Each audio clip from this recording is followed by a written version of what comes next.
Good evening and welcome to another Darwin Innovation Hub and tonight's Speak Starter live stream and webinar. Thanks for joining me. My name is Dante St. James and we're looking tonight at harnessing the power of the pause. Probably the most powerful way of trying to get something really good when it comes to your whole approach to confidence with public speaking. Strategic silence is what essentially makes us stronger speakers. So let's get it underway. Tonight, we're going to look at why silence is powerful. We'll look at harnessing pauses, so those techniques that are going to help us to clarity and for engagement. We're also going to look at some practical tips and have a little bit of Q&A if we've got time for that as well. Now, I just got to check to make sure we are actually going live and it's all starting to work because I don't know if it's necessarily going through to the right places at the moment.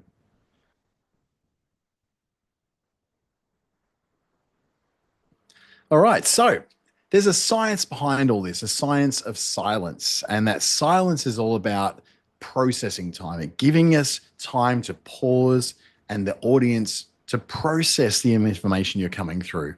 That is a really important aspect of this because we often are getting on stage and some of us like to be very, very fast with what we're producing. We're being very, very quick. We're being very full of information, very full of amazing insights. And that's amazing. That's what we love to see. But the problem is when we're not being able to do this in a way that is understandable, people can't really understand what we're doing. They can't really follow along because we're not giving them the time to be able to process.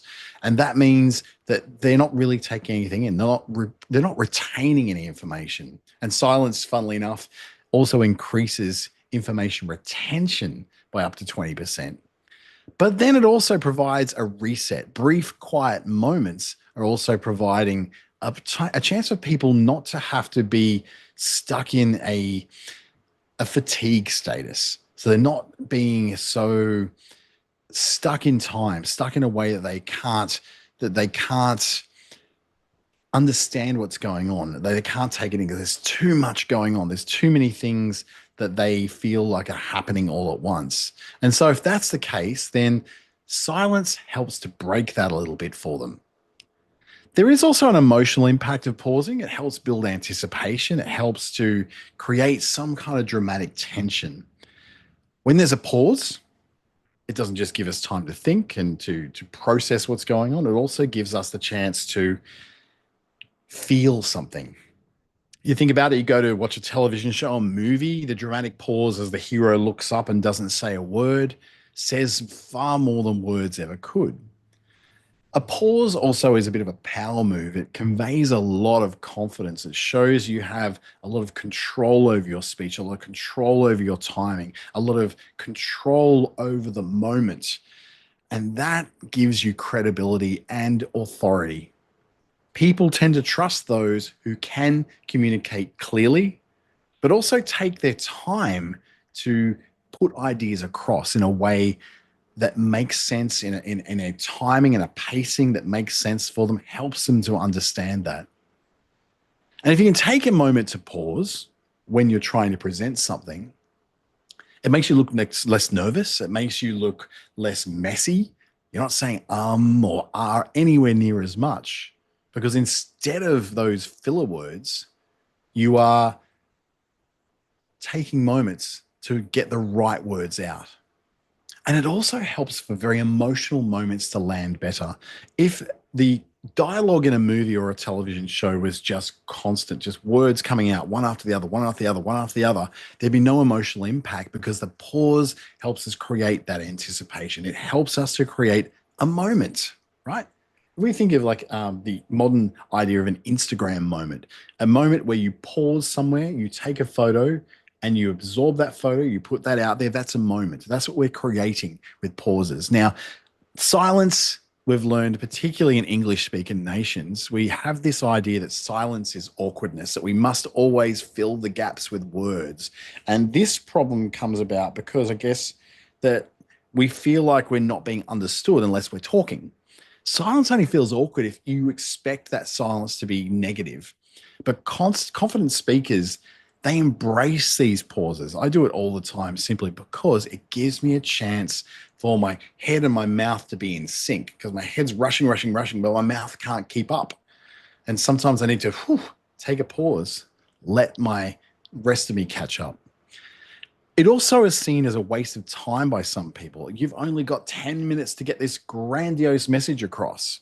But really, a pause is an investment in the comprehension of your audience. It improves their understanding of what you're saying, so that instead of having to repeat a message or a key phrase over and over and over, you can do it once in a very clear message and a clear way, and not have to repeat it again and again, just in case they didn't get it the first time. The right pause allows you to deliver that message emphatically. And by emphatically, I mean in a very defined way, in a very confident way, in a way that is understood and absorbed by people. Now, there's three kinds of pauses. You can have a punctuation pause.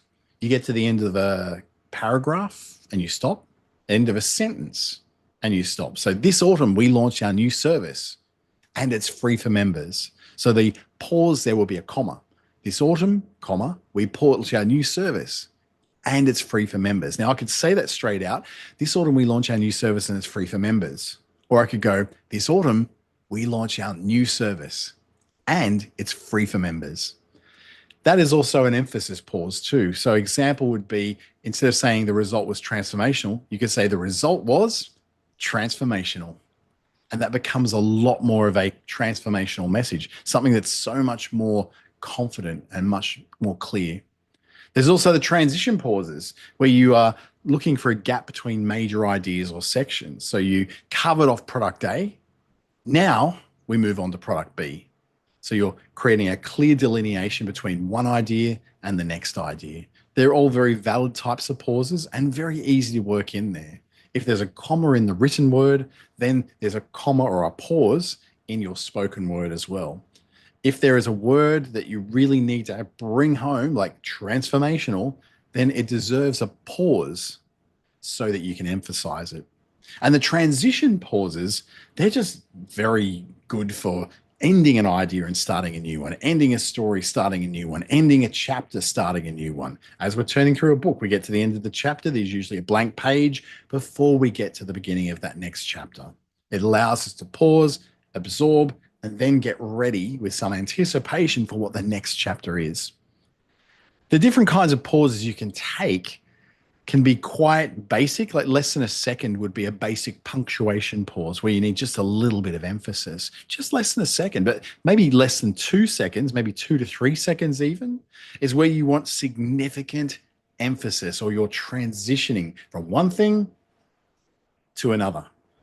A long pause of more than 4 seconds is something that's very strictly for dramatic effect, and you use it very sparingly, because it becomes very tiring and becomes a little predictable after a while. So those long pauses where you want to pause like this can be dramatic, but also, like, I come from the world of radio originally. So for me, that is something that sets off the alarms. It tells the transmitter that something's not working, and then the backup tape kicks in, and you're going to hear some old, I don't know, Vanessa Amorosi song burst up on the transmitter, and then you get into a lot of trouble. So you can't pause for that long. But that long pause can create a moment of suspense. It can create a real dramatic effect. You can also reinforce these pauses with some pretty common speaking tools, some of them being steady eye contact, some of them being open posture. So you can pause by staring straight down a camera if you're speaking on Teams or Zoom.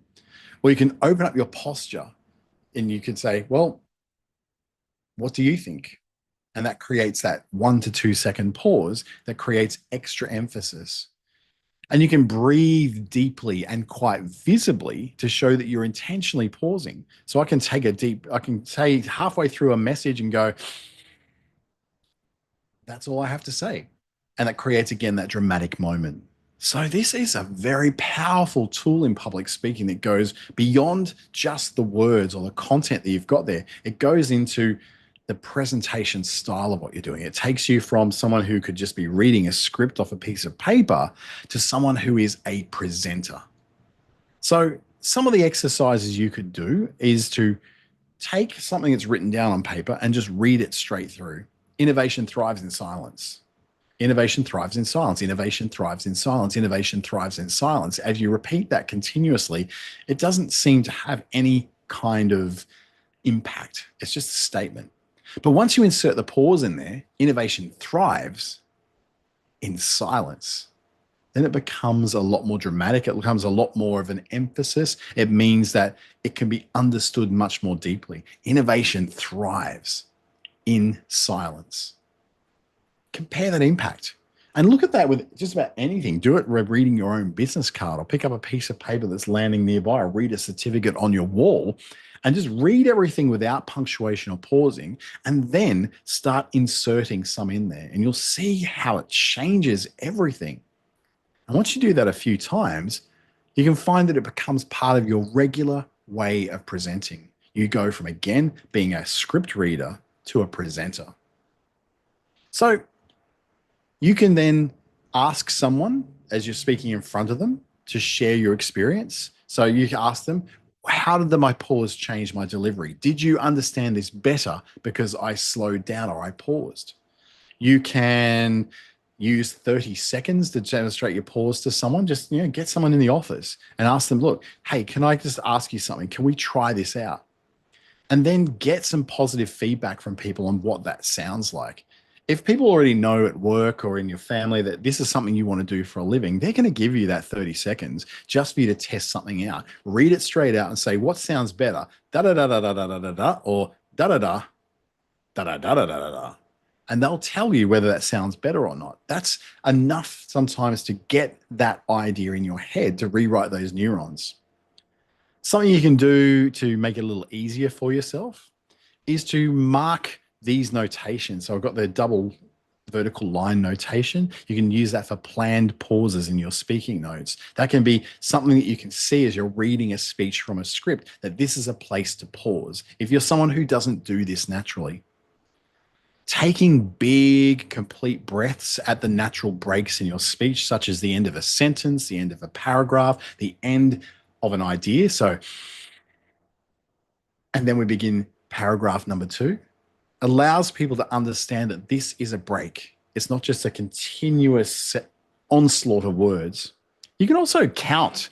I haven't done the 1,000 count before. So I stop for a break in it and go 1,000, and then I'll continue on.